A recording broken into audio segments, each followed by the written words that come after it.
दो तीन बातें याद रखना। कहो वही जो सच्चा हो, करो वही जो अच्छा। कहो वही जो सच्चा हो, करो वही जो अच्छा हो, बोलो वही जो मीठा हो, गाओ वही जो गीता हो, देखो वही जो सत्यम शिवम सुंदरम हो, खाओ वही जो प्रसाद हो, पियो वही जिसमें अनहद नाद हो, चाल वही जिसमें चरित्र हो, और काम वही जो पवित्र हो। ये जीवन का सूत्र होना चाहिए।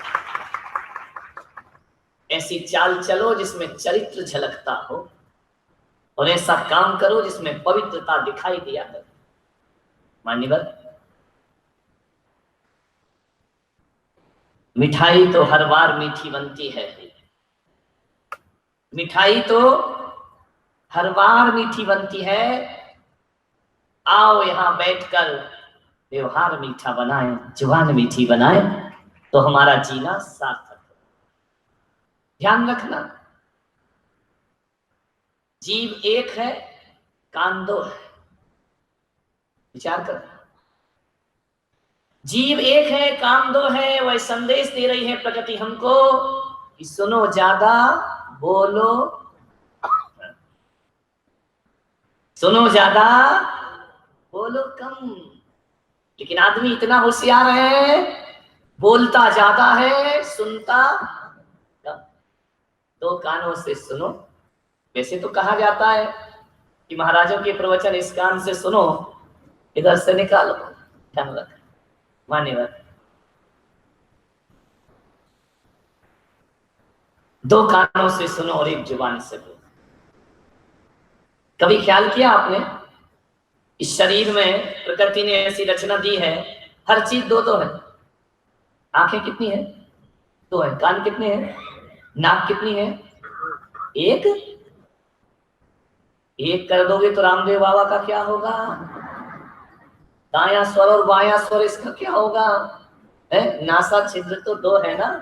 हाथ कितने हैं? पैर कितने हैं? हर चीज दो दो। किडनी कितनी है? दो है।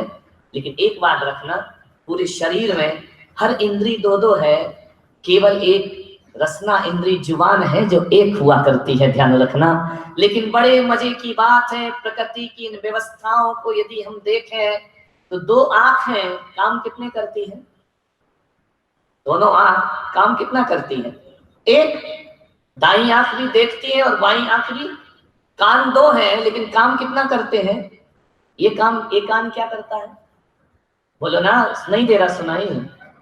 अभी ताई लगाने वाली है कान वाला भी। ध्यान रखना, ये कान क्या काम करता है?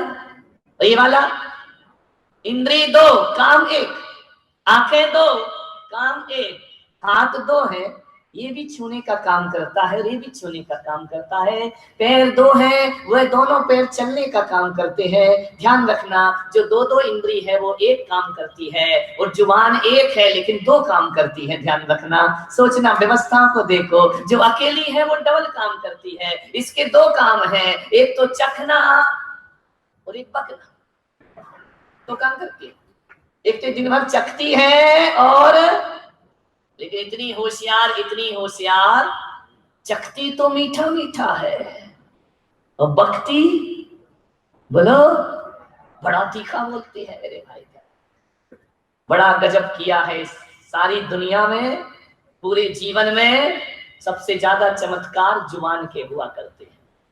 ये लीला है। ध्यान रखना, मुंह के अंदर बैठी है, सारा काम यही करवाती है। आदमी कितना बोलता है, कितना बोलता है, कितना बोलता है, बाप रे बाप बोलते। और महिलाओं का तो कुछ नहीं मत। कहा जाता है ना, जहां दो महिला बैठी हो वहां शांति नहीं हो सकती। जाना कुछ ना कुछ, कुछ ना कुछ। ये तो मेरा सौभाग्य है। एक आदमी ने बोला, महाराज आप बड़े किस्मत वाले हैं। मैंने कहा क्यों? बोले दो महिलाएं शांत नहीं बैठती हैं, पहली बार इतनी सारी चुप बैठी गई हैं। जा, नहीं तो महिलाएं कभी शांत होती है? नहीं, यहाँ की महिलाओं की बात नहीं कर रहा हूँ, बारामती वाली कर रहा हूँ। तुम्हारी बात तो अगले चतुर्मास में करूंगा, क्योंकि अभी मुझे यहाँ रहना है।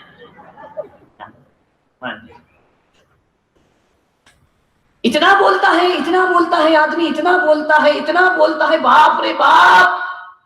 दिन भर बोले तो बोले, रात में भी बोलता है, और रात में बोले यहां तक भी चल जाए।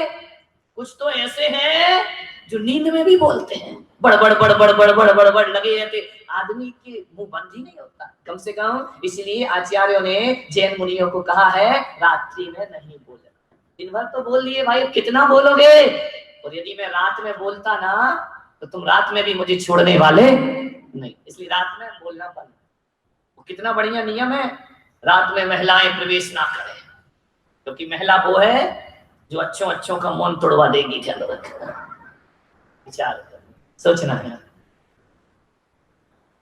बोलो।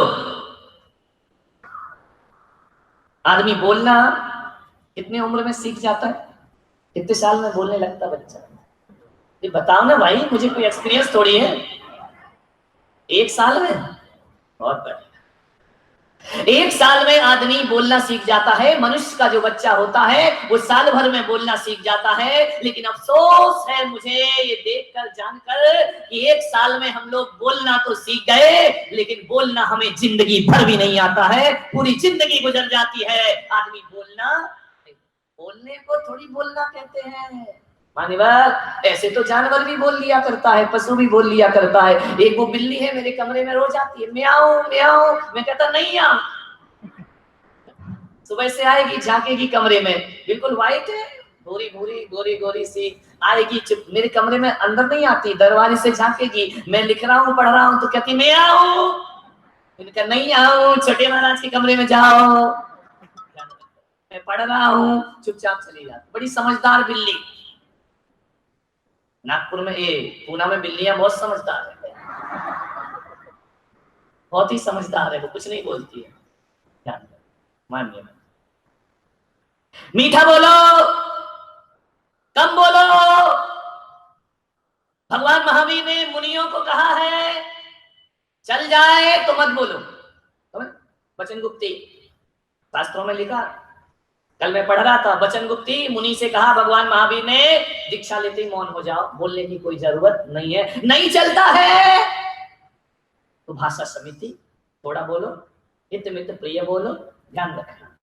चल जाए तो मत बोलो, ना चले थोड़ा बोलो, हितकारी बोलो, मीठा बोलो और सच बोलो। ध्यान रखना। भगवान महावीर ने 3 व्रत दिए हैं जुबान के।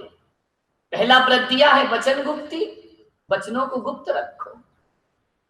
दूसरा दिया है भाषा समिति, और तीसरा दिया है सत्य महाव्रत, जो भी बोलो सच बोलो। ये महावीर का दर्शन है। एक एक इंद्री पे उन्होंने इतने व्रत और कानून लगा दिए हैं साधु के लिए। जीवन का कल्याण यदि करना है इन व्रतों का पालन करो, सोच समझ कर बोलो। और एक सलाह देता हूं आपको, यदि अच्छे से बोलना ना आए, ढंग से बोलते नहीं बनता हो, आपसे निवेदन है बोलो तो इंसान की तरह बोलो, वरना जानवर की तरह चुप रहो, तुम्हारा कल्याण हो जाएगा, तुम्हारे जीवन के संबंध पवित्र। बोलो तो इंसान की तरह, और नहीं आता इंसान की तरह बोलना तो जानवर की तरह मौन रहो, तुम्हारे जीवन के संबंध बहुत मीठे बन जाए। बोलते बोलते थकता नहीं है आदमी, इतना बोलता है, इतना बोलता है, इतना बोलता है, और जब भी बोलता है लठमार बोलता है, मीठा नहीं। वाणी में वीणा की झनकार होना चाहिए। ऐसा बोलो कि कहीं वीणा बज गई हो जाकर के। वाणी में वीणा की झनकार होना चाहिए। अफसोस है कि वीणा की झनकार नहीं, हमारी वाणी में बाण बसे हुए हैं। मान्यवर, एक बात याद रखना, कहा जाता है यदि कोई किसी को शरीर से मारे तो वो घाव मिट जाता है, लेकिन जुबान से दिया गया घाव जिंदगी भर मिटता नहीं है। एक बार यदि जुबान से ठेस पहुंच गई कभी नहीं मिटती। ध्यान रख, जब जब याद आएगी कड़वे वचन याद आएंगे। मान, वो आदमी कभी भगवान नहीं बन सकता जो कहता है ईंट का जवाब हम पत्थर से देते हैं। वो आदमी कभी भगवान नहीं बन सकता है ध्यान रखना, ईंट का जवाब पत्थर से देने वाला भगवान नहीं बनता, बल्कि पत्थर का जवाब, गाली का जवाब जो गीत से दिया करता है वो दुनिया में भगवान बनने की साधना करता है। पत्थर का जवाब हाथ जोड़ के भी दिया जा सकता है, गाली का जवाब गीत से भी दिया जा सकता है। सोचना, मीठा बोलिए। खुदा को भी पसंद नहीं शक्ति जुबान में, खुदा को भी पसंद नहीं शक्ति जुबान में, इसीलिए नहीं दी उसने हड्डी जुबान में। ध्यान रखना, सब जगह हड्डियां हैं, जुबान में हड्डी नहीं है। विचार कर, हाथ में हड्डी है, उंगलियों में हड्डी है, चेहरे पर हड्डी है, जुबान में हड्डी नहीं, क्योंकि ईश्वर कहता है सख्त जुबान मत रखो। इसलिए किसी शायर ने कह दिया, खुदा को भी पसंद नहीं शक्ति जुबान में, इसीलिए नहीं दी उसने हड्डी जुबान में। मीठा बोल, ज्यादा जुबान मत चलाओ। एक बात याद रखना, यदि ज्यादा जुबान चलाओगे तो दुनिया में कोई जुबान काटने वाला भी मिलेगा। ध्यान रखना, यहां हर किसी का बाप मौजूद है दुनिया में। ध्यान रखना, ये मत सोचना कि हम ही सबके बाप हैं, सबके ऊपर कोई ना कोई बैठा हुआ है। ध्यान रखिए, एक बार देवताओं की सभा हुई स्वर्ग में, बोले पता करो दुनिया का सबसे बड़ा देवता कौन है। बोले सबसे बड़ा देवता, बोले हाँ। तो सारे देवताओं ने मीटिंग की, ऐसा होता नहीं है, सरासर गप सुना रहा हूं, झूठ है, कहानी का तथ्य गलत है लेकिन तथ्य सही है। ध्यान रखिए, देवताओं की मीटिंग हुई, बोले सबसे बड़े देव कौन। गणपति जी खड़े हो गए, गणेश जी आ रहा है पर्यूषण पर, गणपति का पूरे पूना में अपने आप में एक नाम है। गणपति बोले दुनिया में हम सबसे बड़े। बोले क्यों। बोले हर शुभ कार्य में, कोई भी कार्य में हमारा नाम लिया जाता है, और कोई भी कार्य करो तो लोग कहते हैं चलो इस कार्य का श्री गणेश किया जाए। श्री शुरुआत तो हमसे ही होती है, दुनिया में सबसे बड़े देवता हम हैं। सारे देवों की संसद बैठी हुई थी, उन्होंने कहा बात तो सही है कि जो भगवान गणेश को मानता है वो तो अलग है, जो नहीं मानता है वो भी कहता है कि इस कार्य का श्री गणेश किया जाए। ध्यान रखिए, तो बोले पास करो कि गणेश सबसे बड़े देवता हैं। शिव जी महाराज बाजू में बैठे थे, बोले ए गणेश तुम काहे का बड़ा। अरे गणेश जी बोले क्यों। बोले तुम काहे का बड़ा, देख हम तेरा बाप खड़ा है। तो गणेश जी बोले यार बाप बेटे का मामला है, चुप रहो। तो महादेव बोले यार दुनिया में सबसे बड़े हम हैं। शिव ने कहा पास करो प्रस्ताव की दुनिया के सबसे बड़े देवता हम हैं। ध्यान रखना, इस दुनिया में सबका कोई ना कोई बाप खड़ा हुआ है। ध्यान रखना, शिव ने कहा कि सबसे बड़े हम हैं। हिमालय वहीं बैठा हुआ था, हिमालय आया, कैलाश आया, उसने कहा शिव जी तुम काहे का बड़ा, तुम तो हमारे हृदय में पड़ा, तुम तो हमारे अंदर बैठ के तपस्या करते हो, साधना करते हो। हिमालय दुनिया में, सब देवताओं ने कहा चलो भाई पास करो, हिमालय को सबसे बड़ा किया जाए।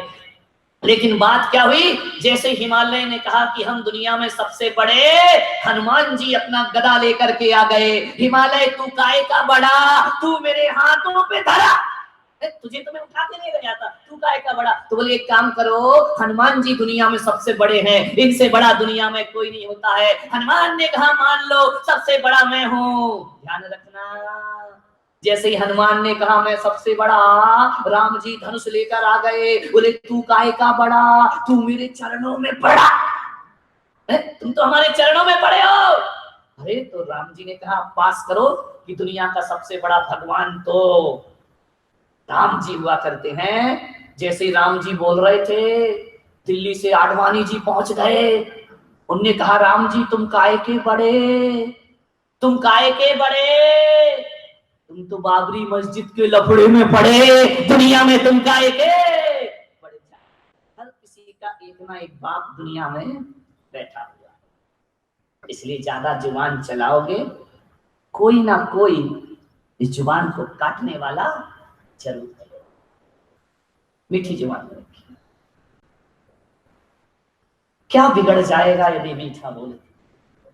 एक बात याद रखना, काम तो होना ही है, काम तो आदमी करता ही है।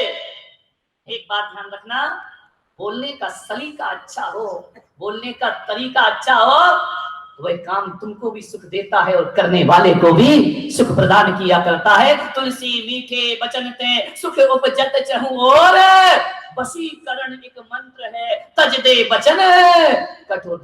दुनिया को बस में कैसे किया जाता है? ना मंत्र से किया जाता, ना तंत्र से किया जाता है। इस दुनिया को यदि कोई बस में करता है तो ध्यान रखना, मीठी जुबान से सारी दुनिया बस में हो जाती है। अरे शब्दों में तो वो ताकत हुआ करती है, यदि कोई सपेरा मीठी धुन बजा देता है तो जहरीला नाग भी उसके बस में। शब्द की मिठास कौन पसंद नहीं करता? एक हिरण भी संगीत सुनता है, हमेशा को बस में हो जाता है इंसान के। अरे मीठी भाषा तो पशु भी समझते हैं, मीठी भाषा तो जानवर भी समझा करता है। एक गाय को प्यार से बुलाओ तो पास आती है, और दुत्कारो तो गाय दूर भाग जाती है। मिठास, पानी में मिठास समझती, ध्यान रखना, मीठा बोल।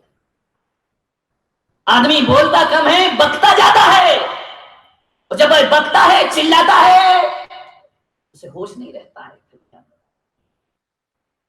एक बार की घटना आपको मालूम होगी, हस्तिनापुर, महाभारत इस दुनिया की कोई आदर्श कहानी नहीं है, स्वार्थ से भरी हुई कहानी। स्वार्थ के चक्कर में जहां संबंधों को खत्म किया जाता है, इस दुनिया का आदर्श महाभारत कभी नहीं हो सकता है। इस दुनिया का आदर्श यदि कोई होता है तो रामायण दुनिया का आदर्श हुआ करता है। मान्यवर सोचिए, महाभारत का काल चल रहा है, पांडव कौरवों में झगड़े हुए, पहली बार फैसला हुआ कि चलो पांडवों को थोड़ी सी भूमि दे दो, ये झगड़ा खत्म हो जाएगा, ज्यादा लंबी लड़ाई नहीं चलेगी। पांडव भी बड़े सरल थे, उन्होंने कहा ठीक है पितामह भीष्म, जो आप फैसला करें हमें मंजूर है। दुर्योधन को तो मंजूर नहीं था।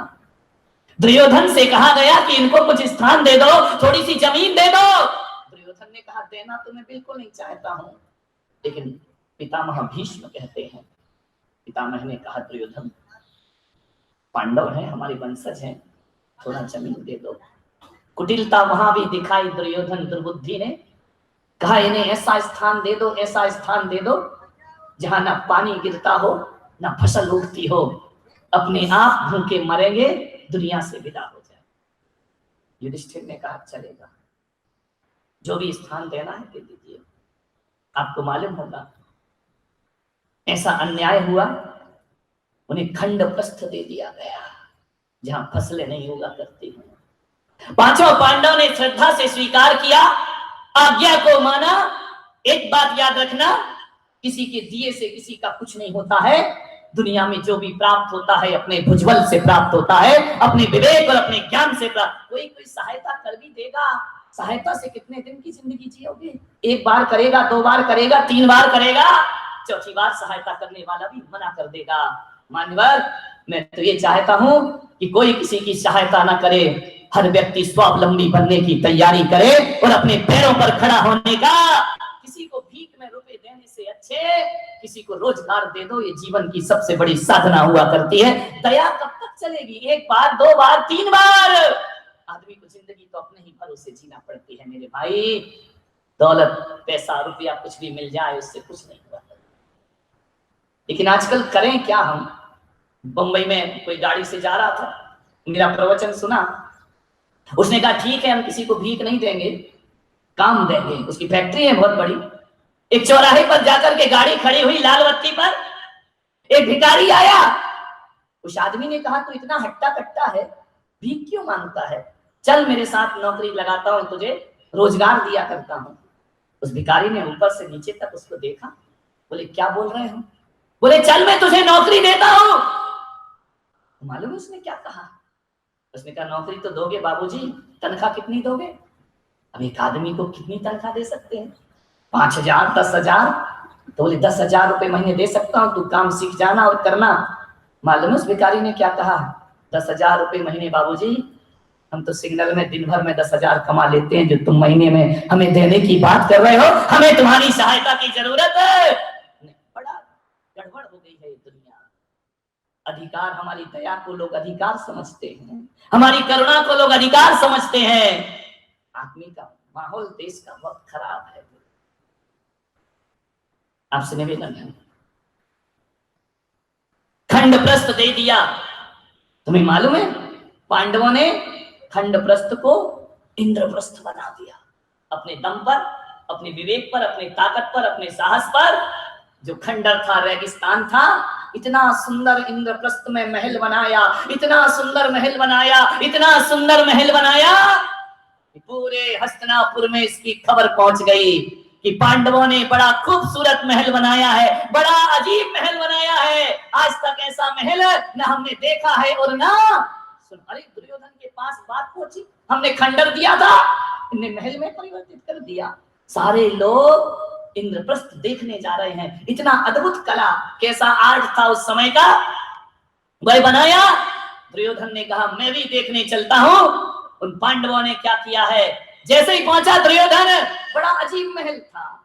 जहां पानी दिखता था वहां सूखा होता था, और जहां सूखा दिखता था वहां दृष्टि भ्रम वाला वह महल था। दुर्योधन ने कहा चलो देखते हैं क्या बनाएंगे, हमारे हस्तिनापुर से अच्छा महल दुनिया में किसी का नहीं। पहुंचा दुर्योधन इंद्रप्रस्थ।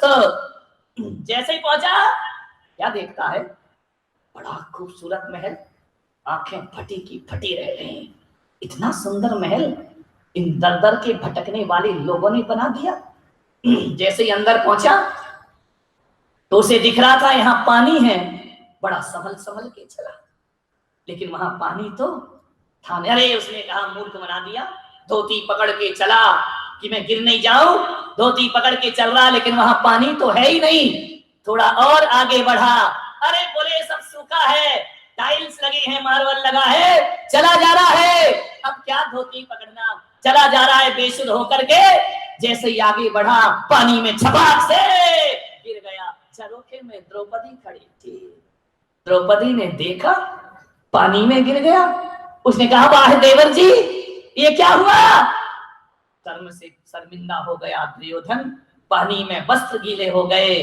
द्रौपदी ने अट्ठास किया, और अट्ठास करके व्यंग्यवाण उस समय कहे कि तुम तो गिरोगे ही गिरोगे, तुम्हें क्या दिखाई देगा, अंधे का पुत्र आखिर अंधा ही। वो एक शब्द ध्यान रखना, अंधे का पुत्र अंधा ही होगा। बस एक शब्द महाभारत की रचना करके चला जाता है। दुर्योधन ने कहा कि द्रौपदी तूने इतना बड़ा तीखा व्यंग्य मुझे दिया है कि अंधे का पुत्र अंधा होगा। आज ये दुर्योधन इस अपमान का बदला लेगा। आज मेरे वस्त्र गीले हुए हैं, आज ये दुर्योधन एक सौगंध लेकर जा रहा है कि जिसको तुमने अंधे का पुत्र अंधा कहा है, एक दिन उसकी ताकत तुमको देखने को मिलेगी। एक दिन वो आएगा। आज मैं यहाँ लज्जित खड़ा हूं, एक दिन भरी सभा में तुझे लज्जित ना करूं तो दुर्योधन मेरा नाम ध्यान रखना। द्रौपदी का एक शब्द महाभारत की रचना करके चला जाता है। बोलते समय शायद द्रौपदी ने भी नहीं सोचा होगा कि इस एक सेंटेंस का, इस एक वाक्य का इतना बड़ा सर्वनाश मुझे देखना।